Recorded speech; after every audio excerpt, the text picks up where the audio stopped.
magandang araw mga kababayan. Tingnan po yung attire natin ngayon. Oh. Ayan. Magkukonstruct kasi kami ngayon mga kababayan. Meron kaming kinontrata dito. Ang kasamahan ko si Ralph. Ayun si Ralph. Ako yung kontraktor. Siya yung kontraktor. Kala ko engineer ka. Kontraktor ako. Kontraktor lang pala to. Pasiya ko ner. Ha? Pasiya. Si Iga? Siya ko ng 1 million. Para matapos yung bahay ko. Tawagan mo na si congressman. Bastos. So, samahan niyo po kami ngayon mga kababayan sa aming gagawin sa pagkukontrata dito. So, construction muna kami ngayon mga kababayan. Hindi muna kami akyat sa bundok kasi wala pa yung aming pangulo.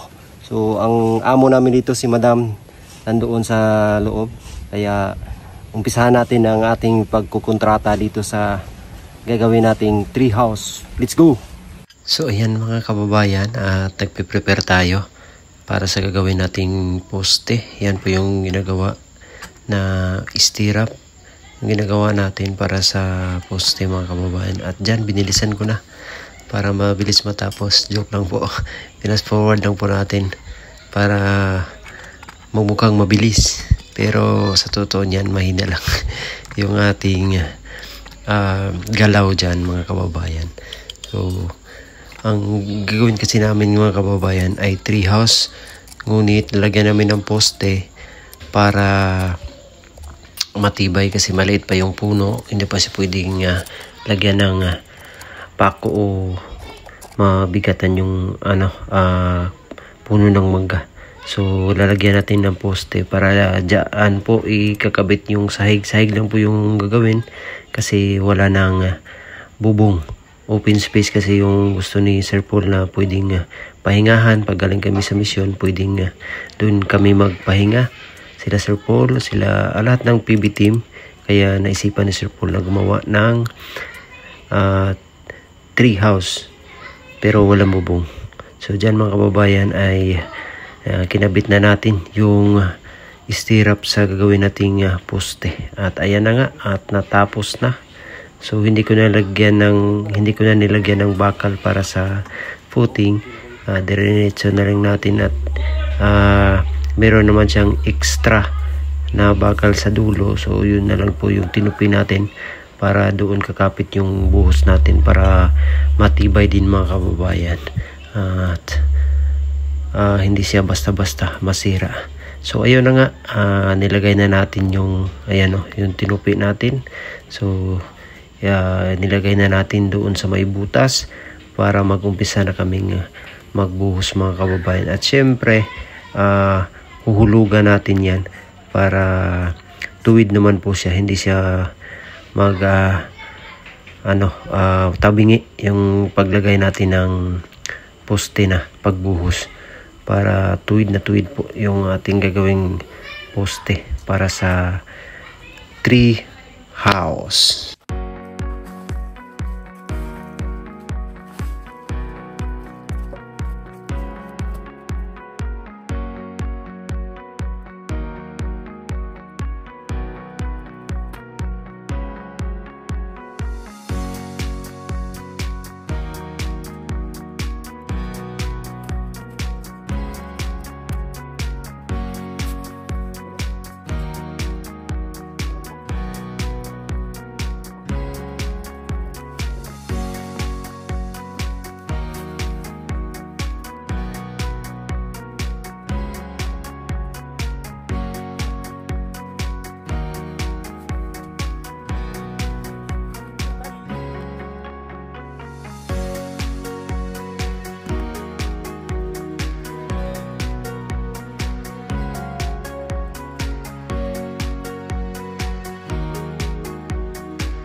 So ayun na nga,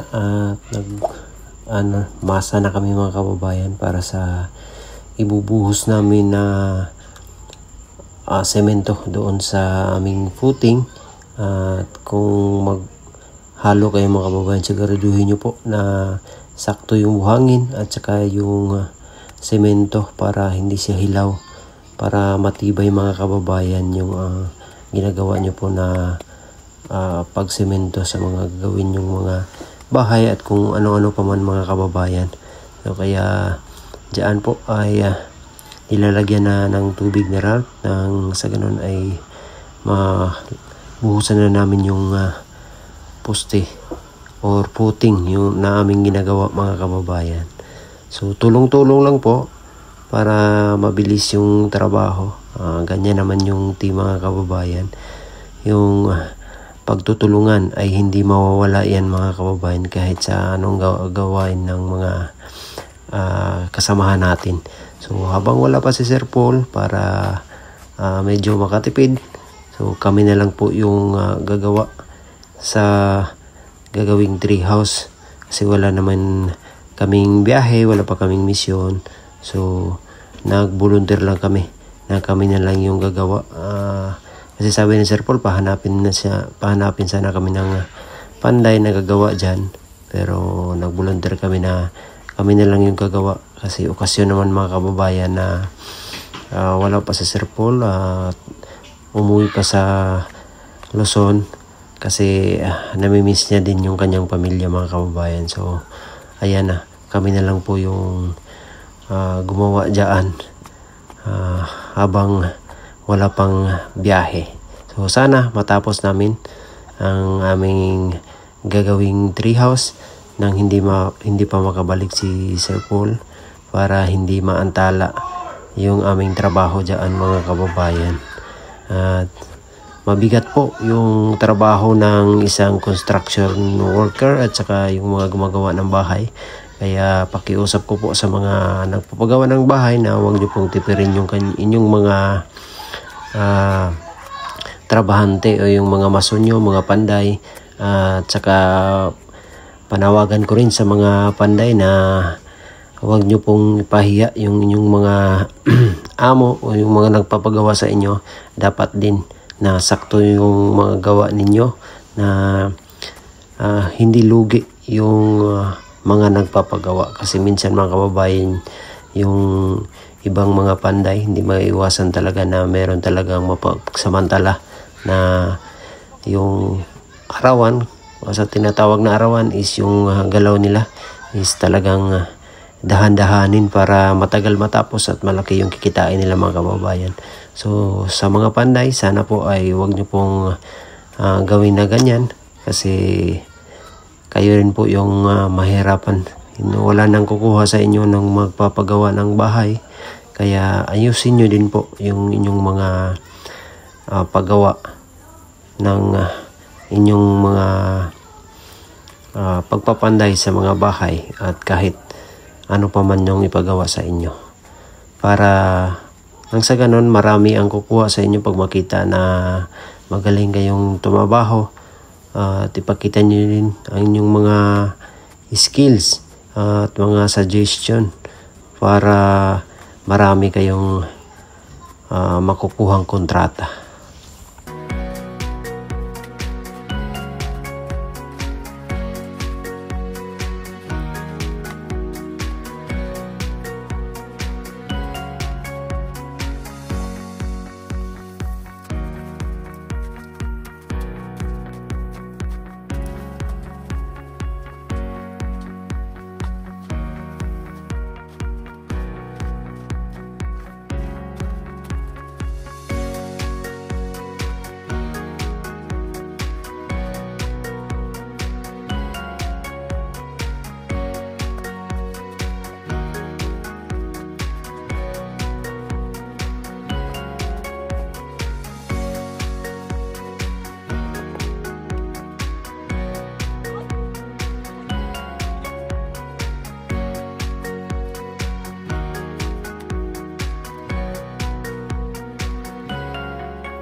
Unsa ginter?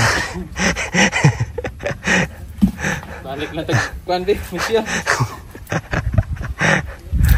Tag inter. Relax. Pilahog tarong. Mayabas man. Headline ba? Sideline. Pahit kayo, may panggatas ng anak. Sideline no anak gid. Trada dyan. Panggatas ng anak ba? Panggatas sa imong anak o sa imo ha? Panggatas mo ko. Breast milk. Breastfeeding. Breastfeed. Breast milk mo good ko. Breast milk ka? Oh, Di ka breastfeed. dili. Breast milk di ka. Tutoy lang sa imong asawa. Breast milk mo ko ha. Breast milk. Ang asawa, ay sa akong anak, mix to ya ha. Mix. Mix berry. Magic berry. Nagraan dyan dito. So ayan mga kababayan at hinuhulugan natin dyan. Galing doon sa ating layout. Hulugan natin. So lalagyan lang natin ng palatandaan doon sa baba para doon natin ilalagay yung ating bakal para sa poste.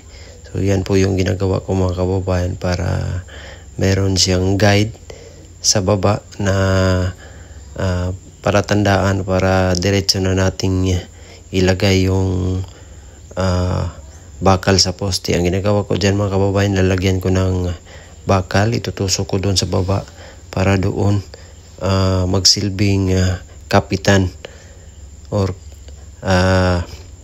guide sa ilalagay natin na bakal ng poste. So magiging madali kasi diretso mo na lang mga kababayan sa kalagyan ng buhos tapos hulugan uli para magiging tuwid yung ating gagawin na poste. Kasi mababa lang po dyan mga kababayan, hindi natin na kailangan ng bracing na lalagyan ng mga brace na marami kasi mababa lang yung yung poste na ilalagay natin. So diskarte lang po sa pagpapanday o pagtatrabaho. Ganyan lang po mga kababayan kasi ginagawa natin. So kumukuha tayo ng mga diskarte din sa iba na magagamit natin pag tayo yung gagawa. So experience lang din po mga kababayan ang sekreto sa mga iba't ibang trabaho. Kaya ko ay may kaalaman na konti din sa pagpapanday, so magagamit rin natin sa kung tayo yung magtatrabaho mga kababayan. At yung pagpagawa ng bahay, meron tayong mga isasuggest sa mga panday, may bahagi sa kanila na ganito yung mga gagawin para maging mapabilis yung trabaho. At saka kung meron din silang mga isasuggest mga kababayan ay tatanggipin din natin at aalamin yung mga kaalaman nila para meron tayong ideya din mga kababayan. So ipunin lang natin yung mga kaalaman para dadami ang ating nalalaman sa pagpapanday.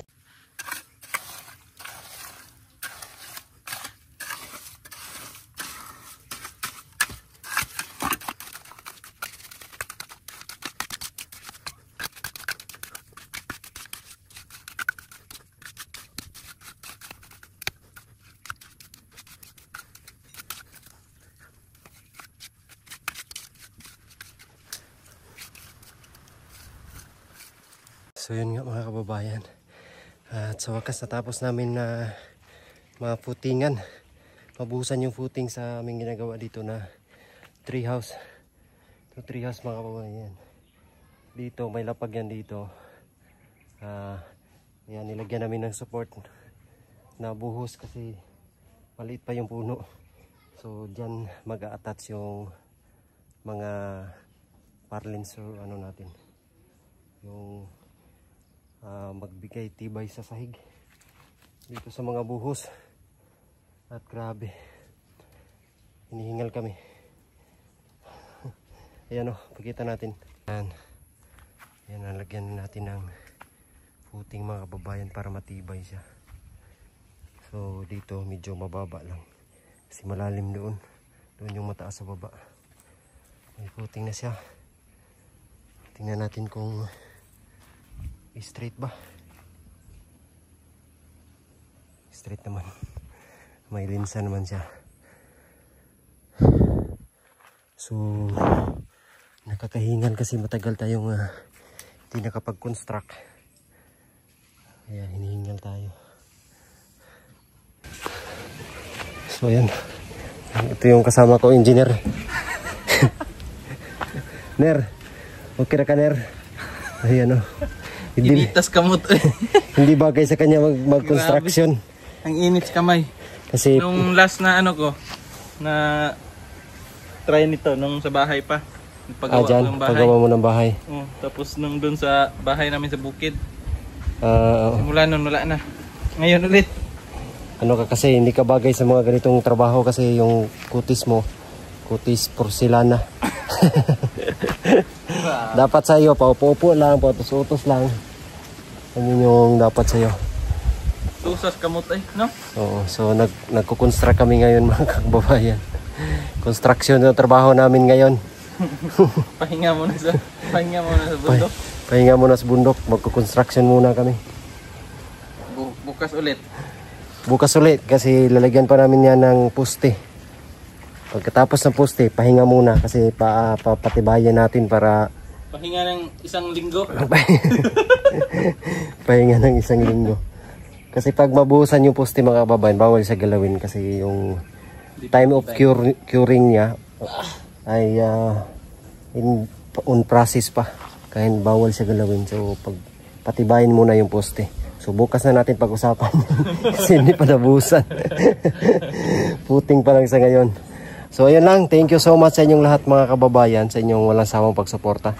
So pagbalik ni Sir Paul dito ay akyat bundok na naman kami ng team sa ngayon. Ay ito muna yung ginagawa namin. Salamat, God bless po, we love you all. Bye bye.